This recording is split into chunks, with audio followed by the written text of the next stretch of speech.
In 1996, Michael Eisner teamed up with the Indy Racing League to build a Walt Disney World Speedway on the edge of the Magic Kingdom parking lot. In 2001, the deal fell apart between Disney and the IRL, leading to the end of professional auto racing at Walt Disney World. So what do you do with a speedway when there are no more races? Obviously, the answer is to let untrained tourists drive around at over 150 miles per hour.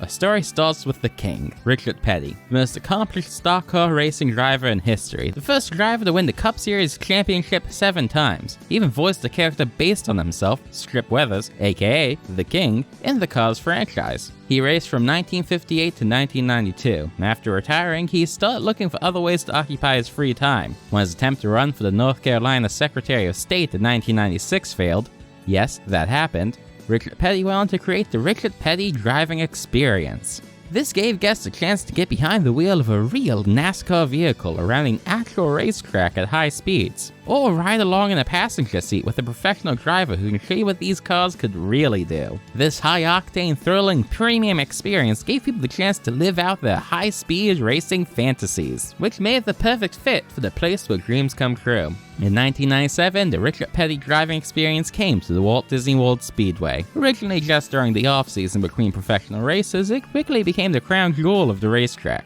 For the Indy Racing League, nothing permanent was built for the entire time they used the track, but for the driving experience, it only took 2 years for them to get a permanent guest center, garage, and gift shop. It became clear pretty quickly what the priority was for Disney. Professional racing at the Walt Disney World Speedway ended by 2001, but the Richard Petty Driving Experience went on for many more years. Seems almost unthinkable that something seemingly so dangerous lasted so long in a modern theme park that needs to close playgrounds and ban selfie sticks because of guests injuring themselves and others. And yet, not only did it last until 2015, the program was expanded multiple times. IndyCars returned to the Speedway with the addition of the Indy Racing Experience in 2008, which functioned basically the same as the Richard Petty one, just with a different style of vehicle. In 2012, a third program was added with the Exotic Driving Experience, giving people the chance to get behind the wheel of Ferraris and other luxury vehicles. In 2014, they had the Piston Cup Junior Ride-Along Experience, giving kids a chance to ride in real-life Cars characters, Sage Vanderspin and Aiken Axler. It seemed like these driving experiences were just gonna keep growing with more and more new offerings, and yet it closed only a year later in 2015. The question is, why? Some people more clickbait than me might blame it on the death in 2015. There was an accident with the Exotic Driving Experience. The guest driving the car lost control, and while he was okay, the instructor riding along in the passenger seat was critically injured and passed away. This was a tragedy, but it had nothing to do with the closure. The Walt Disney World Speedway was announced to be demolished before the accident ever happened. The real reason for its closing wasn't as shocking or dramatic. Magic Kingdom needed more parking and the Speedway was in the way. Interestingly enough, around the same time the Walt Disney World Speedway closed, a Speedway gas station opened right across the street. Coincidence? Yes.